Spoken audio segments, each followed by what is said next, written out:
Hi, welcome to Rise with Crossroads Clubhouse and Monroe Community Mental Health Authority. We are doing part 2 of the Penelope story, and today we have Penelope's teachers at Monroe Road Elementary School, right? Which is in Lambertville, Michigan. So we have Carly, Patty, and Tara. And so talk about what you do at Monroe Road Middle School, Middle School. Yeah, I'm Carly Kwiatkowski, second grade teacher at Monroe Road Elementary. And I teach Penelope and 25 other students. And Patty is the aide in our classroom. This is Patty. I'm the paraprofessional for Penelope. Okay. And I'm Tara Furley, the second and third grade special education teacher. Okay. So is it all a special education class that you have? Yeah, so we have an inclusion model at Okay. Monroe Road Elementary. So there are 3 students who receive Tara services, but they are completely included in our classroom and do everything that we do. Okay. And Patty, what do you do? I kind of just assist Penelope throughout the day when she's needs help. Okay. She is a rock star. She is so independent. The class is very structured, right perfection for her. She doesn't miss a beat. She makes I have the best job ever. Okay. So the 3 of you work together with this yes. classroom? Yep, we're the dream team. Hey, I like that. So I know students have IEP. Can you explain to our audience what that is? It's very individualized, so it just depends on the student and what supports they need. And the word that we like to use is fluid, so their needs change throughout the year. So whatever the student needs to support them, that's what we'll provide. And like Miss Patty said, at the end of the day, we want each student to make the growth that they can make as much as they can throughout each year, but also be as independent as possible. So we go through a lot of acronyms, especially in mental health. Yes. So what does IEP stand It's an for? individualized education plan. Okay. Yep. Individualized education plan. Yep. Okay. So how do you structure an IEP? Well, it depends on the student. In Penelope's case, she is such an amazing student to where it's very tricky to write a plan for her, because when something clicks, it clicks and it stays with her forever. So we might see an area where she needs some growth in and start focusing on it, and then it clicks and she doesn't need to focus on that area again. So she is always keeping us on our toes, socially, academically, and we love to work with her each day. So the IEP, she can get support through speech services if she needs it. She also can get academic supports when she needs it. Any supports and therapies that she needs to be successful during the day and at school, we can provide for her. And the key part of that is to work with the family for sure. Okay. So we're very fortunate to have the Collins family. They're like the dream family to work with. They're super easy to communicate. They're the best advocate for their daughter. So they definitely make our jobs very easy. So you always take great care into getting the family involved with an IEP. So what happens if a family doesn't want to be involved in an IEP? What do you do then? You kind of have to look at what's best for the student. So we try to make sure that the family is comfortable with the plan and try and find a happy medium, because at the end of the day, we want to do what's best for kids. Right. So for our viewers, we have a special treat for you as well. Oh, boy. We're going to show Penelope's IEP presentation at the end of our taping. So it'll be in there. You can see the entire thing. And it's really cool. She sings at the end of it, so you'll really like that. So how is the interaction amongst the kids in the classroom? How do you monitor? Is that difficult? No, Penelope is just one of us. We have table groupings of 4 students together, and her table mates are so helpful to her and so wonderful. She gets along with them very well. She has a lot of friends that she likes to play with on the playground. And she's just one of us. She's able to do everything that we're doing in our classroom. So you guys know I'm old. So I haven't been in elementary school in a long time. So what's the structure? I mean, what time do you start? What's the day look like for a classroom? So we're 8:30 to 3:30, and I tell the kids we work bell to bell. I mean, these second graders work hard. We cover English language arts, which is reading, writing, and spelling. They have a special every day, so that cycles between art, music, physical education, or exploratory. They have math instruction, we do science, we do fun experiments, social studies, and they have some silent reading built in. We always take time for brain breaks because that's a lot of work for an 8-year-old. Right. So we get up, we get our bodies moving, and they work hard. Still have recess. That was my favorite. Yes, absolutely. Recess and lunch are kids' two 20 favorites. minutes. So what time is recess? 11 o'clock every day. And then lunch is 12 or 11:20. 11:20? Yep. That's a pretty good break. I Yeah. like that. So what other kind of assistance do you offer Penelope in the classroom? Patty is an excellent aide and helps Penelope. But to be honest, we're really trying to facilitate independence. So she just kind of steps in and has some great reminders for Penelope. Mm-hmm. She is, she doesn't miss a beat. She's in a great classroom because it is so structured, and if things are, she doesn't like to write. You ask what is her favorite subject. Everything is her favorite. Her most unfavorite is writing. So I'll scribe for her sometimes, and when she gets frustrated, in the beginning I would ask, hey, let's go out, let's go take a walk, and she does not want to leave the classroom. She does not want to miss what is going on. She could teach the classroom. Right. So She's Patty, I'm gonna put a little pressure on she's you. a sponge. This is gonna be tough. I got a really But- dry throat right now too. So I don't know. Penelope talks about you an awful lot. What brought you to becoming an aide, teacher's aide? I'm sure she talks about all of it. There's a great the whole school adores her. She just sprinkles sunshine all day long and no dark clouds ever.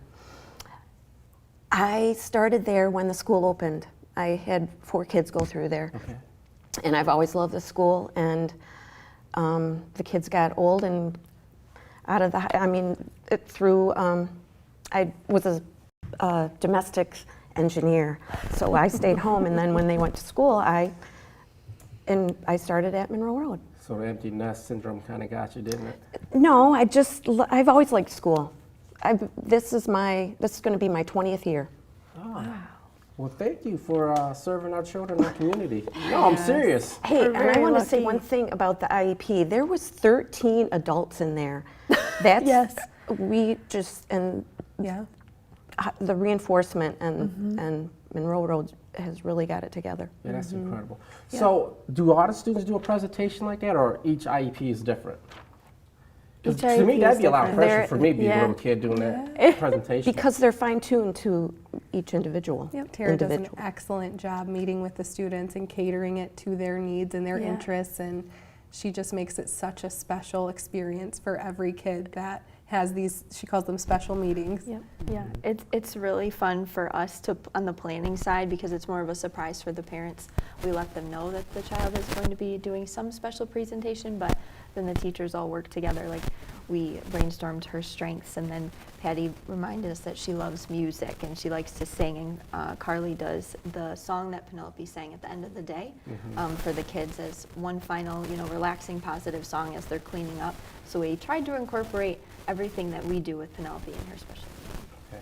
So, audience, when you see the video, it's pretty amazing. Like they said, there's 13 adults in there when she's doing a presentation. So my question is, there was a lot of technology used because they had a smart board, and Penelope was using the smart board to do the presentation. How much technology do you use in the classroom? We use our, it's a view board every single day, and it's so interactive, and it's great to have the kids come up there and use it. We also use document cameras, which are really nice to model and demonstrate what the kids' work should look like. All of our students in second grade are one-to-one, meaning they all have a Chromebook. So there are so many great programs that they use on the Chromebook, which are just an asset to their education. Yeah, it's amazing nowadays because, back in my day, we didn't have technology like that. And for 8-year-olds to use the Chromebooks, the computers, I mean, they do it better than I do now. Yeah, It they is teach amazing. us. She Yeah. So, She teaches me sometimes. yeah, I mean, they do that. I mean, I'm at all with children nowadays. It's just amazing. And especially your teachers, I mean, I have to give you, give you your flowers because it's a difficult job. I know that being in the field I am. And I don't think teachers get enough credit for what they do. Because, sometimes parents think, oh, this is a babysitter service, So how do you get parents involved in their children's education? I think that open communication is key. Parents trust us for 8 hours of the day to be their kid's caretaker or, to watch over them. And I think that must be hard to send your kid off into the world at such a young age and have faith in that they're being taken care of and loved and supported and their needs are being met. So at Monroe Road, we all are advocates of taking pictures and sending them home. And post-COVID, now we're able to allow volunteers into the classroom, and we do holiday parties. And we just celebrated Dad's Day, which is something specific to Monroe Road, where we had 400 dads all come into the building. And Mr. Collins was there with Penelope, and we did some fun activities, and we just try to keep it a two-way street where parents are always involved in their kids' education. Yeah, that's fantastic. I like that, especially Dad's Day. Because moms usually get all the credit. Guys are just like, they're just sitting in a corner pouting. So, being a teacher, I know you can get attached to the children. How difficult is you as a teacher and an aide when they transition on to the next level, the next grade? For me, I have the pleasure of working in the second and third grade hallway. So when my kiddos move on to third grade, I'll tell them my room is the first room in B Hall, and I'll tell them, you have to stop in and say hi. And it makes my morning each day. I probably have 5 to 6 kids in third grade that stop in and say good morning. So that helps to transition, but obviously them moving on to the next grade level is what we want for them. They're successful, so. The bells and whistles are going off all the time. Yeah. And we see, we're passing in the hallway all the time. Hugs and high fives and. I agree. It's a very positive place to work. The school is just very unique in a sense of the community with the families and the businesses and the teachers themselves. We say all the time how fortunate we are to be able to work there. And I understand because I appreciate it because I've coached like forever, football, track, forever. And for me, the most rewarding thing is when those former players come back and they call you coach, which is a sign of respect, but they came back to see you. Yeah. Do you have any stories, any students coming back to see you and talk to you and thank you? I get the pleasure of it, as I said, every day. I see a lot of kids come through that hallway, and there's one girl in particular who every morning comes in for her hug, and it's just a great way for her to start off her day, and me as well. And like you said, it feels good. That's why we do this, is to build those relationships and long-lasting connections with kids and make them feel loved and supported while they're there. And that's just the icing on the cake when they come back and you feel the love from them. Yeah, I really cannot give you enough positive accolades because being a teacher, it's selfless because you're giving of yourself to others and not expecting anything in return. But I see, especially Patty, I see the twinkle in your eye and your smile when you bring up the students. Oh, it's a natural twinkle.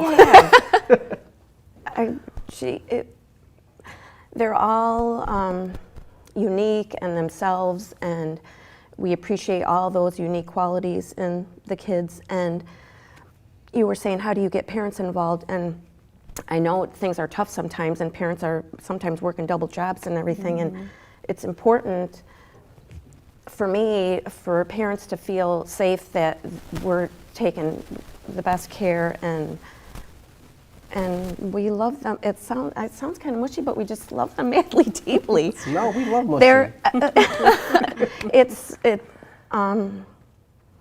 It's just a good gig. So I have a couple friends that are teachers, and I have a relative that's just recently became a teacher, 5th grade teacher. and she like struggled at first, was overwhelmed. So as a teacher, you have like 25 students, and I know at times it's hard to keep their attention. How do you structure or manage your classroom? I think building positive relationships is key. In the beginning of the year, all teachers at Monroe Elementary and probably in the profession, I think we try to foster those relationships. We find out, like for Penelope, it's knowing that she loves insects or knowing she loves the color green and making that connection with her and saying, hey, green is my favorite color too.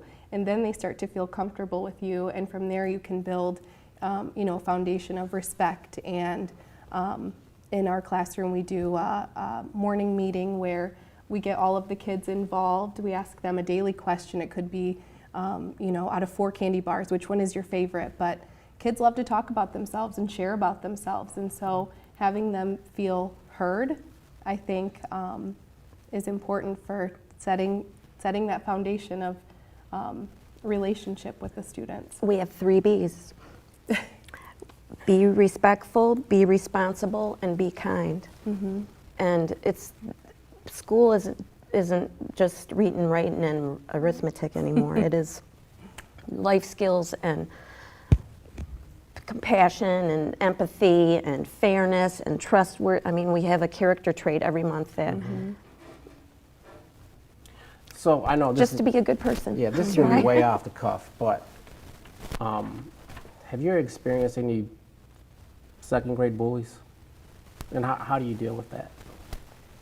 I think in second grade, kids are still so loving, and I think that we have such a good supportive team that if we were to notice an issue to arise, we would be able to talk to that student, and having built that strong foundation, we'd be able to maybe level with them. We try to foster conflict resolution between students too. If there's a student who feels one way, we'll get those 2 students together and ask them to say how you're feeling, and then that student who made them feel that way has to respond and acknowledge and practice empathy and It's a teaching moment. put themselves in their shoes, and Maybe there's a different way you could, maybe they weren't, I don't know, I didn't mean to interrupt you. no, that's okay. It's, At the end of the day, we know that everybody wants to feel a sense of belonging. So when an issue arises, we usually know that there's some underlying thing that we can try and figure out to support the kids. So by doing the role playing and the conflict resolution, we're just trying to support them and prepare them for life. They're still little. Yeah, that's great because, when I was growing up, it wasn't really time out. They just put you in a corner for a little while. And then, thinking about it now, that kind of ostracizes you as a kid. You're in the corner by yourself and all your friends are looking at you. So how do you guys handle discipline in the classroom now? we have a positive behavior system, so we really try to focus on the positive. So rather than disciplining, and I think that putting myself into a second grader's shoes, if a teacher were to call me out and say, hey, you don't do that in front of the entire class, I would be checked out and I'd feel very bad. So instead of doing that, we focus on the positive, and we have an excellent system set up where kids earn tickets for positive behaviors, and then they're able to go spend those tickets at a ticket store.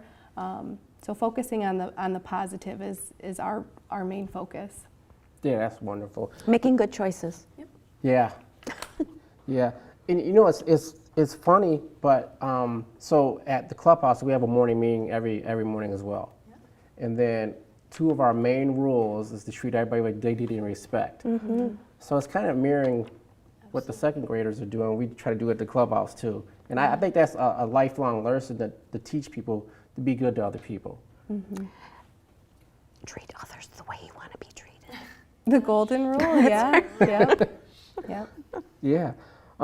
So when Penelope transitions into 3rd grade, will you still be your teacher, or how's that work? We haven't, typically we have 3 special ed teachers at our school, and we each take 2 grade levels, so we're almost at the time to where all the teachers get together and start talking about class lists, and we look at numbers. I have been the 2nd and 3rd grade teacher. This is my 2nd year doing those 2 grades, so That's the plan. So will Penelope always have a teacher's aide with her as she progresses throughout the grade levels?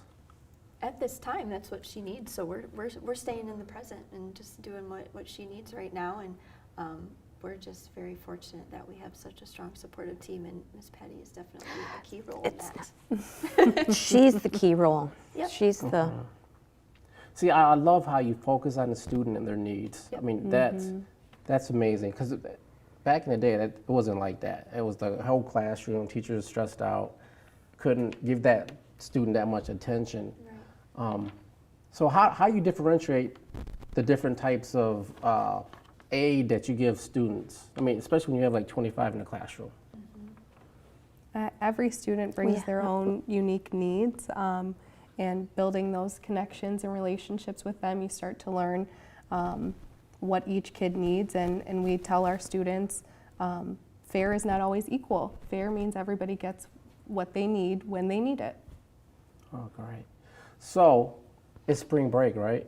Almost. It almost started. It's Yep, today's today. the last full Today's the day. last day. Yeah. So we get a week off, 9 days. 9 days.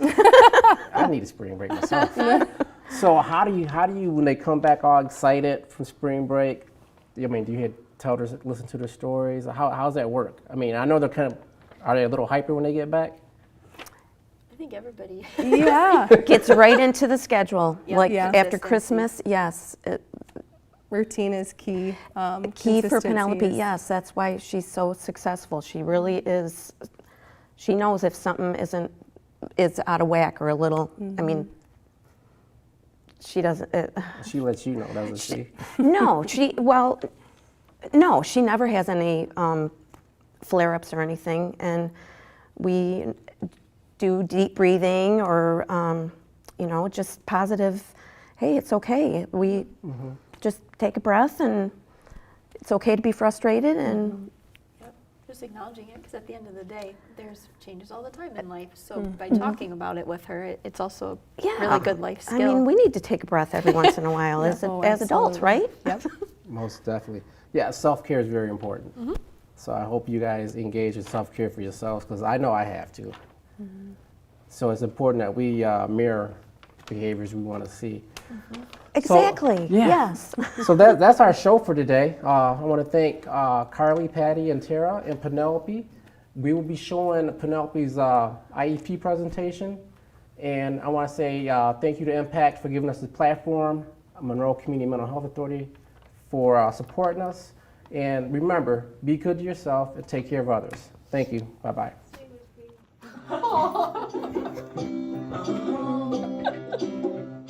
If you ever find yourself stuck in the middle of a sea. What did I do? You're singing. It's the microphone. It's the microphone. No. Goodness gracious. Excuse me, Miss Mahalik. No. We practiced 2 times. No. You just never know. I stopped. You did stop. Okay, for real this time. Here we go.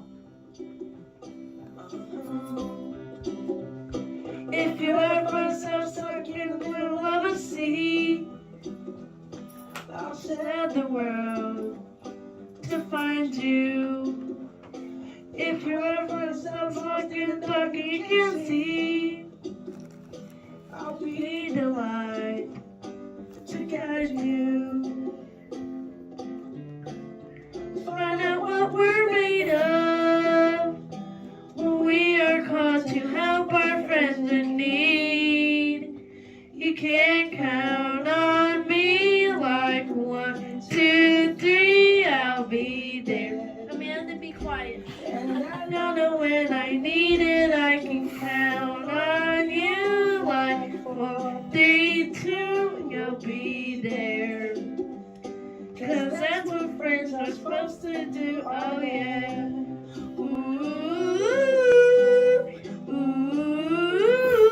ooh, yeah, yeah. If it's towards the eternity and just can't fall asleep, I'll sing a song beside you. If you ever forget how much you really mean to me, every day I will remind you. Oh.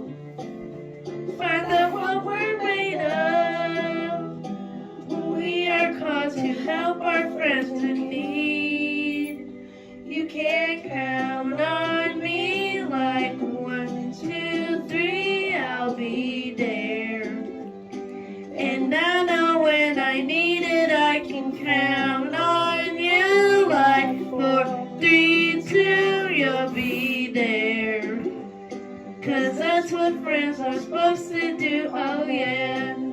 Ooh, ooh,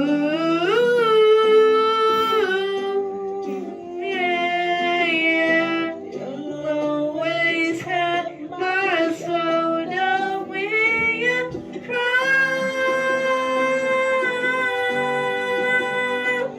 And never let go, never say goodbye. Oh, you can count on me like 1, 2, 3, I'll be there. And I know when I need it, I can count on you like 4, 3, 2, you'll be there. 'Cause that's what friends are supposed to do, oh yeah. Ooh, ooh, count on me 'cause I can count on you. Yay! Great job.